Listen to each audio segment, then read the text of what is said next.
This is to call the Public Works Committee of the Metro Council to order. This is Councilwoman Angie Henderson. Colleagues, you see the agenda on your screen there. If you would please raise your hand to acknowledge that you are present. And then once all hands are raised, I will scroll through to confirm your attendance. Thank you.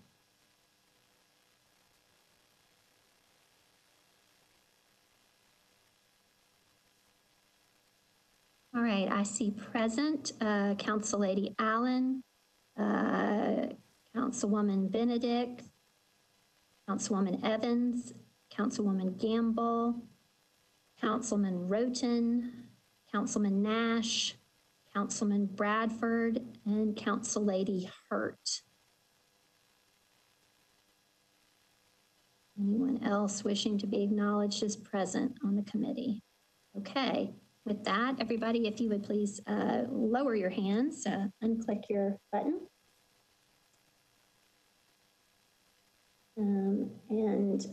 I'm going to read this motion, and if somebody could move this and second it, please. Pursuant to Governor Lee's Executive Order number 16 regarding electronic meetings as extended by Executive Order number 34, I make a motion that this committee meeting agenda constitutes essential business of the Metropolitan Council, and that meeting electronically is necessary to protect the health, safety, and welfare of Tennesseans in light of the COVID-19 outbreak. So moved. Second. All in favor? Aye. Aye. Aye. Aye. Aye. Thank you. Okay, folks, we have a short agenda today, happily, and just by way of a brief chair report, I wanted to thank staff and make sure you're all aware of our Slow Streets initiative that's now in 7 locations. I'll ask Ms. Stone if she can give us a quick update on that, but I also wanted to remind you all, I know sometimes those emails that we get kind of every week, we start to kind of forget about them and looking at them, but want to encourage you to look at the Friday email that is sent from Public Works. It has a summer paving list in it, most recently, and information about brush pickup. My request, I believe, Public Works staff sent you all some links to social media posts regarding brush pickup subsequent to the March, or rather May, straight line wind storm. So I would encourage you all please to share that through your platforms. Folks do need to call 311 depending on the brush pickup zone that they're in to request that brush pickup, which is ongoing. And water, likewise, stormwater sends a weekly email. So, encourage you all to please continue to look at that. And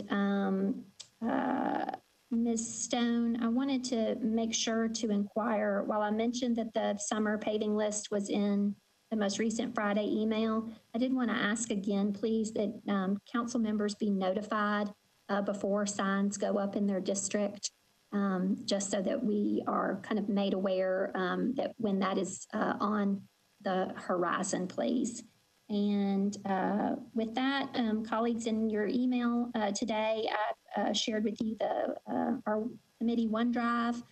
So I welcome your feedback on that and want to give a special thanks to Austin Kyle for getting that set up for us and organized for all the kind of reference material particular to our committee, so that you won't be getting kind of pinged by multiple emails. So with that, that concludes the chair report. And then I would just ask Ms. Stone or anyone from Public Works if you have a brief staff report.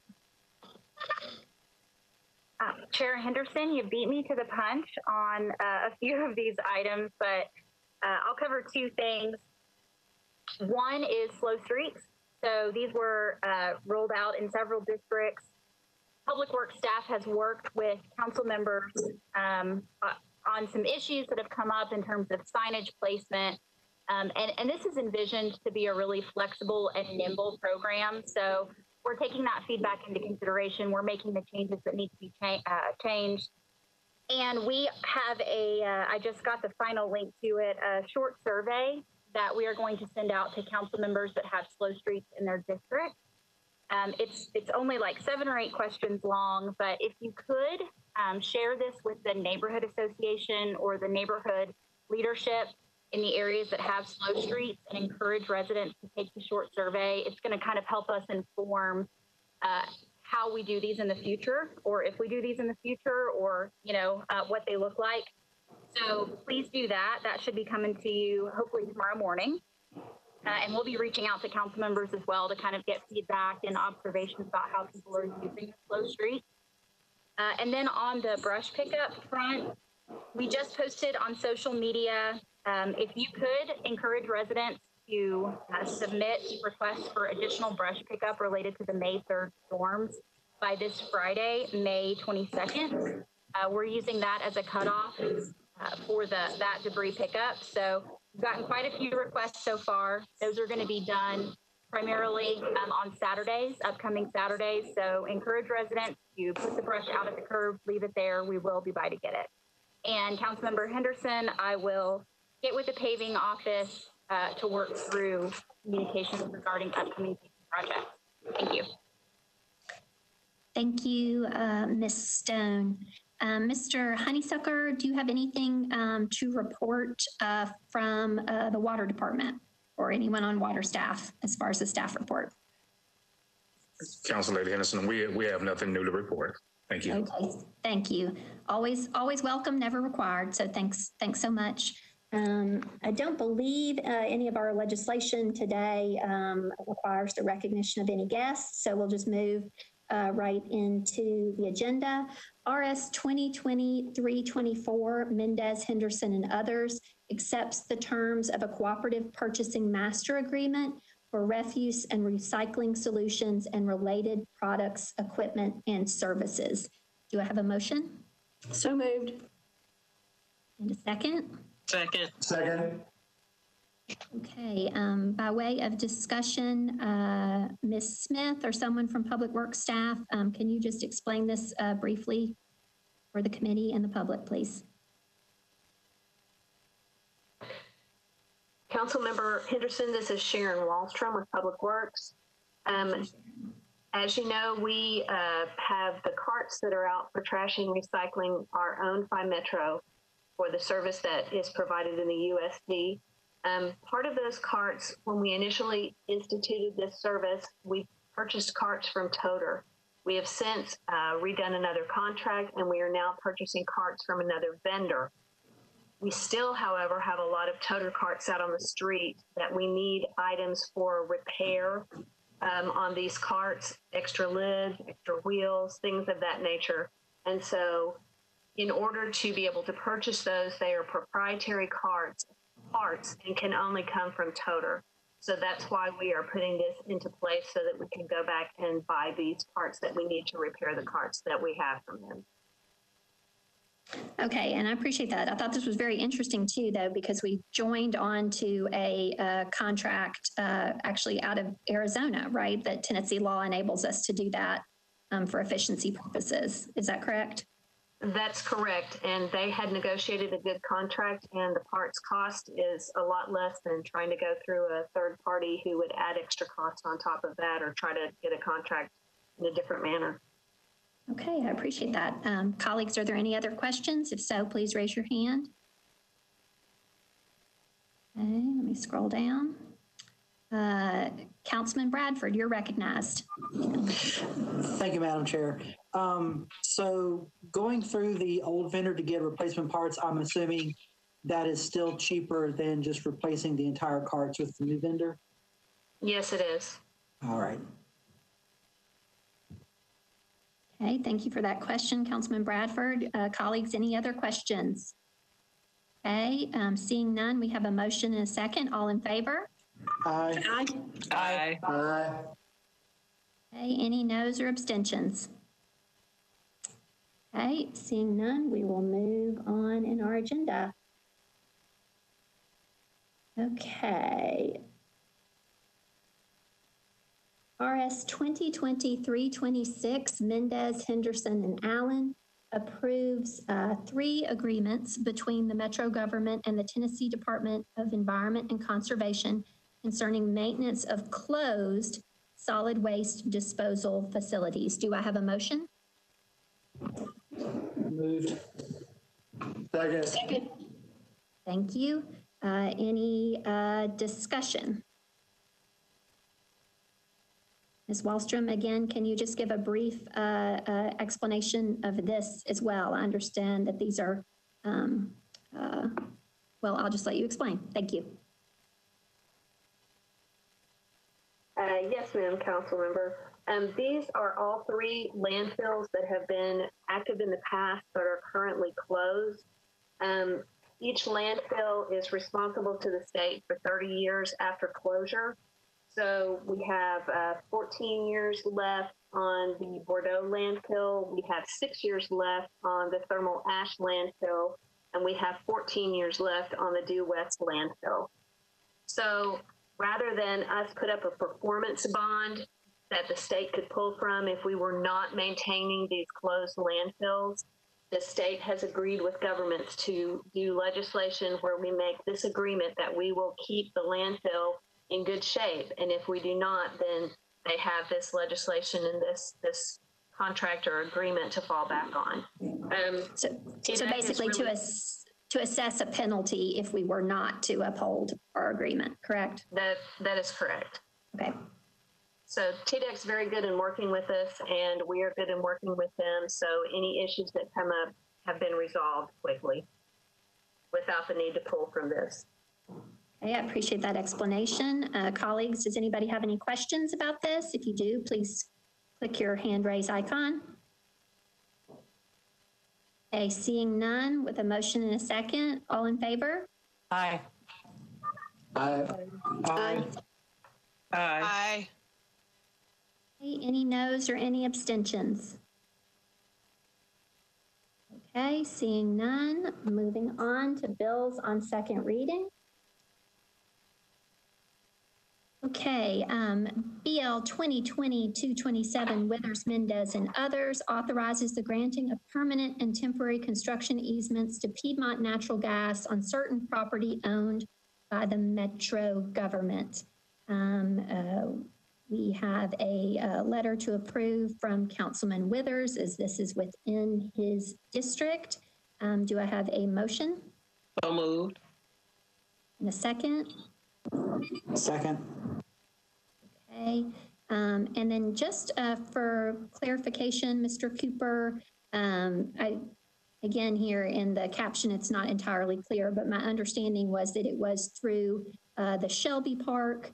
And I think previously, if I recall, Council Lady Allen and others had some questions around concerns about previous utility easements in the area and the implications of that for trees and mature trees in the park. So I can't recall if that was Council Lady Allen via this committee where you posed that question. I just wanted to make sure you got the answers that you needed, and your hand is raised and you are recognized. Thank you, Madam Chair. I did get a response back both from Duke Energy and from Councilmember Withers that it was a site that he had approved. I still haven't seen a map so I can actually picture where it is, and I had asked him to send that, and I am looking now to see if it's come in since these meetings have begun. Councilmember Withers feels very comfortable with it, so I don't want to hold it up, but I do want to see that map before I vote tomorrow night. Okay, and I appreciate that. And I think too, like this is one of those cases where, you know, with all due respect to Councilman Mendez, but the letters from him that you see on our agenda are really pro forma. But this letter from Councilman Withers, to your point, Council Lady Allen, does show that Councilman Withers is aware of this, and so thus we would assume with the letter of support that he is understanding of the path and feels that it won't have a negative impact on the park or the neighborhood. So I appreciate though your question around it, and please make sure that you get that before the vote on Tuesday. With that, do any other colleagues have questions or wish to be recognized? Mr. Cooper, I see your hand is raised. Did you have something to share about this? I am seeing that hand go down, so I'm thinking no, that may have been from before. Any other colleagues wishing to be recognized on this bill? Can you hear me? Okay. Let's see, Council Lady Allen, I think if you would mute again, and Mr. Cooper, you're recognized. Can you hear me now? Yes, sir. Oh, good. I've been trying. The Parks Acquisition Committee for the Parks Board is actually considering this in June.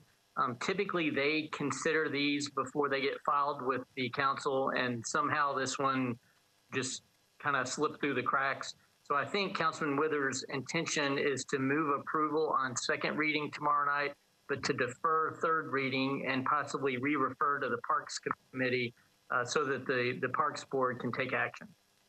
Okay, I appreciate that. So then, do we then, by order of procedure, I guess we just had a motion to approve. Do we need to be more specific in our motion if we're just passing it through our committee? We don't need to address the re-referrals and so forth, right? That would be addressed by the Parks Committee? That's correct.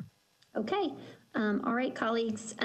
We have a motion to approve and second. All in favor? Aye. Aye. Aye. Aye. Aye. Aye. Anyone needing to abstain or vote no? Okay, going through the roster here. Okay, seeing none, moving on, continuing with bills on second reading. Okay, BL 2020-235, Mendez, Henderson, and others, amends Metro Code Section 2.6204F and Metro Code Section 12.56.170 to increase special event permit fees. Colleagues, I want to express my thanks to Kristen Cumrow on staff and Ms. Wallstrom, who did call me today and send quite a bit of backup information particular to this legislation. And so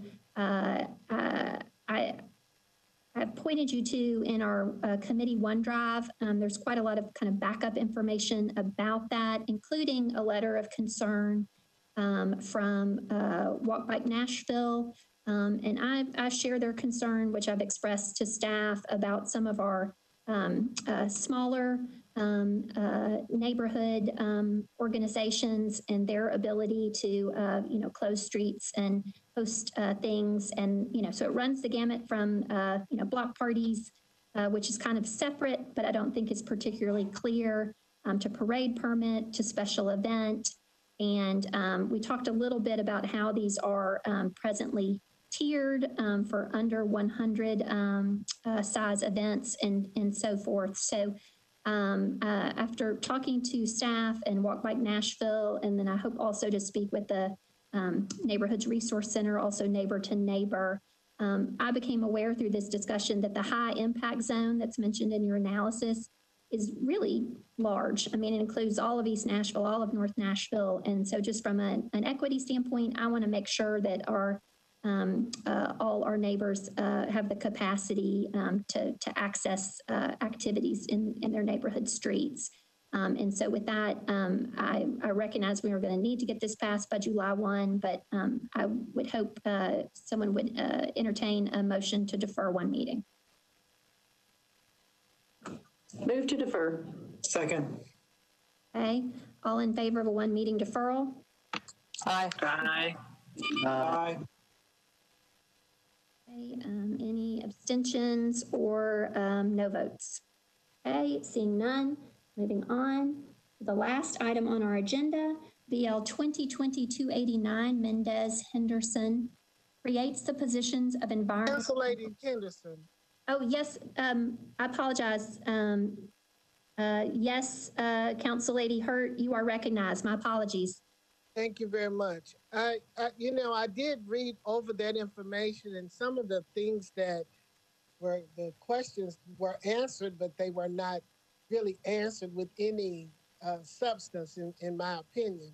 And there was one comment that I made in the first reading when this came out, that Gordon Richard was not consulted when they talked about raising the impact fee, raising the special permit fees. And being that he has the direct contact with all people who come through the special events process, it just seems to me that that would have been automatic, that he would have been a part of the conversation. So I would really like to see that. But when I spoke to him, he was not aware, and questions that I was asking him, he was unable to answer. Okay, I appreciate you sharing that, Council Lady Hurt. That is important for that bill to be aware of that. Councilmember Benedict, I saw that you also had your hand raised. Did you wish to be acknowledged regarding special event permit fees? Yes, I just wanted to make sure the meeting date for that. I wanted to confirm if we're moving at one meeting, is that June the 9th? Oh, thank you.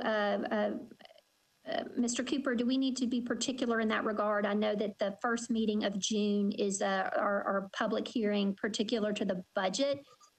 So my assumption that was then to June 9th, but just for the record, for the public, do we need to clarify our motion, or will it just stand? To the June 2nd meeting.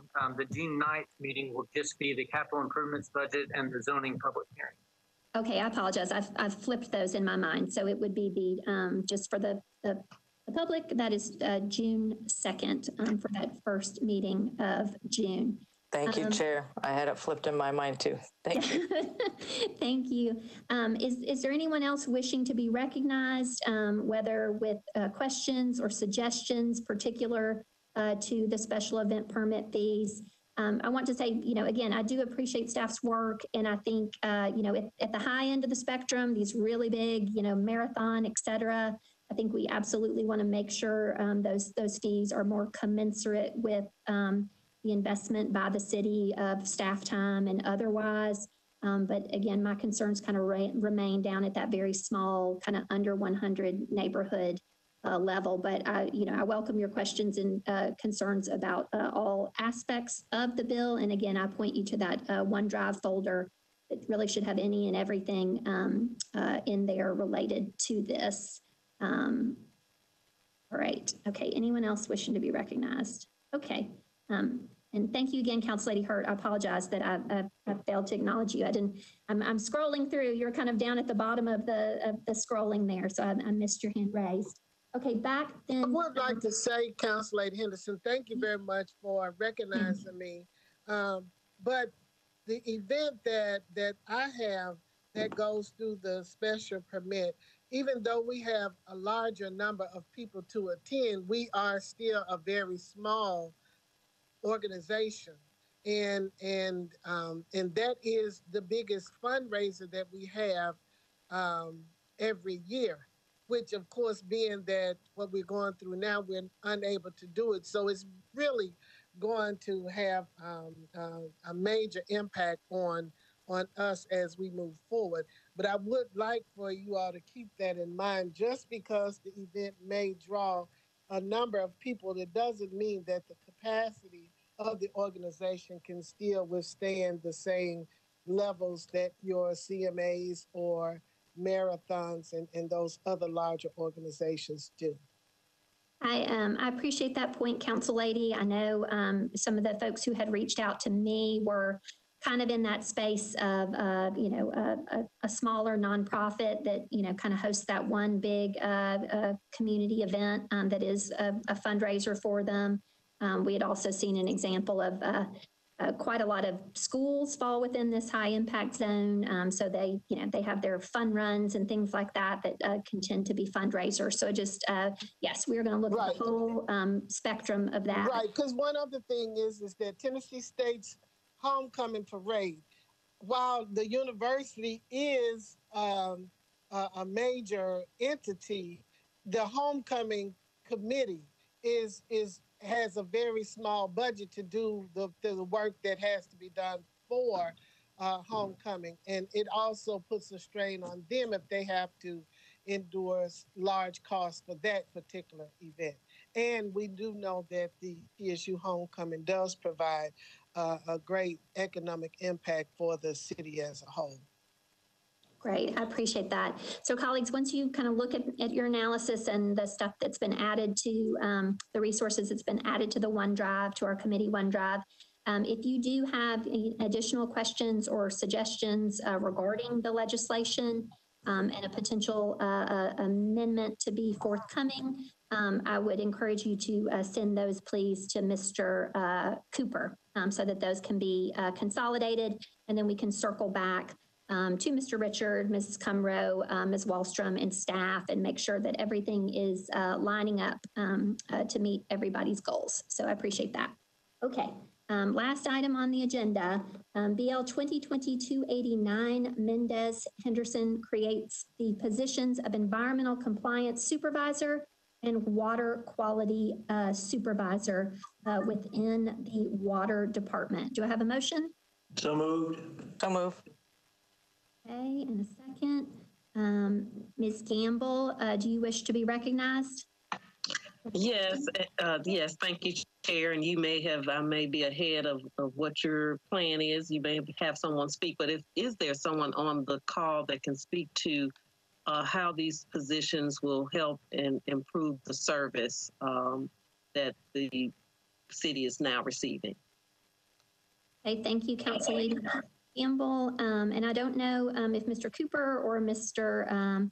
I see Ms. Hall. Ms. Hall, you are recognized. You may unmute. Thank you. Thank you very much. While I'm not sure I can particularly address the questions that's been posed, I thought at least I would give some background about what this item is about in case that helps to better frame the question.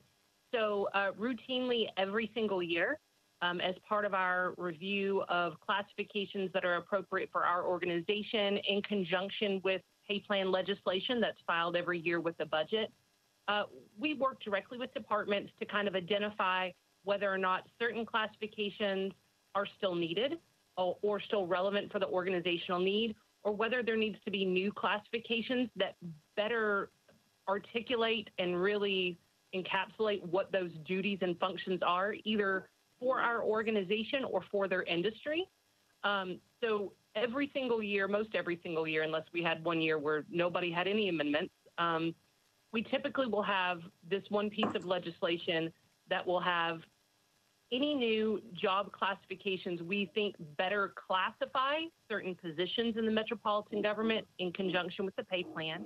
Those are presented to the Civil Service Commission. And then once those are approved, then come and track with the budget and the pay plans for the council's consideration. So, for example, this year we only have 2 classifications, and then we abolished a few others that really no longer made sense. So we're not necessarily creating new positions as much as better classifying the duties that should be commensurate with those functions that are being performed for the metropolitan government. So, for example, one year I think we had north of a dozen. So the caption for the council agenda was tremendous because we were creating, it just happened that year, 12 better aligned classification changes and duties that would then track with the pay plan, because if they don't exist and they're not in the pay plan, people can't be compensated in those classifications, if that offers any kind of construct about the item itself. Go ahead, Ms. Gamble. Yep. Yes, yes, it does. I appreciate that background on these positions. So these are basically just reclassifying the name.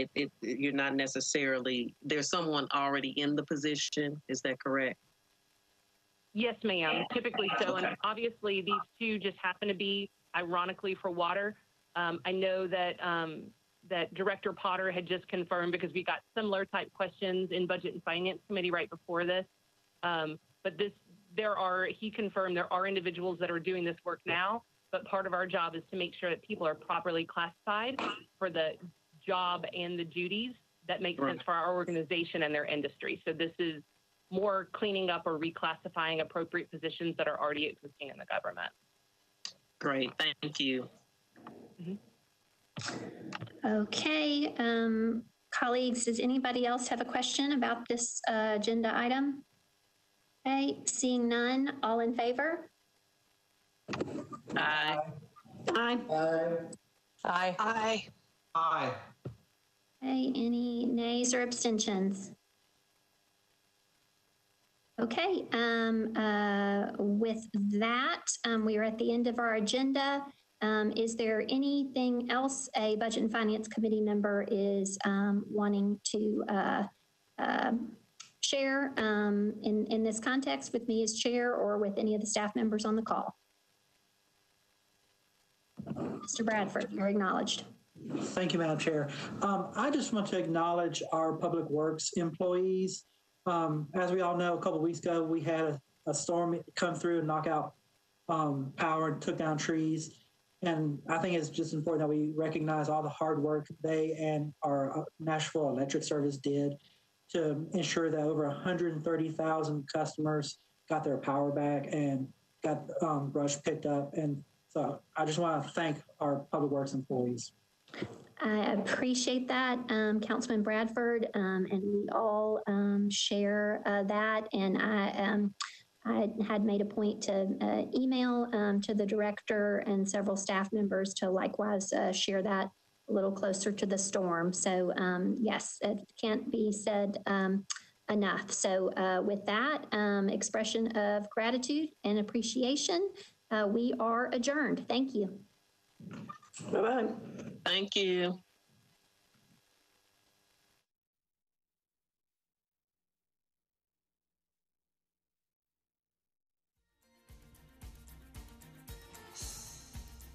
This has been a service of the Metro Nashville Network. If you would like to see this presentation again, or for more information about this and other programs, visit nashville.gov.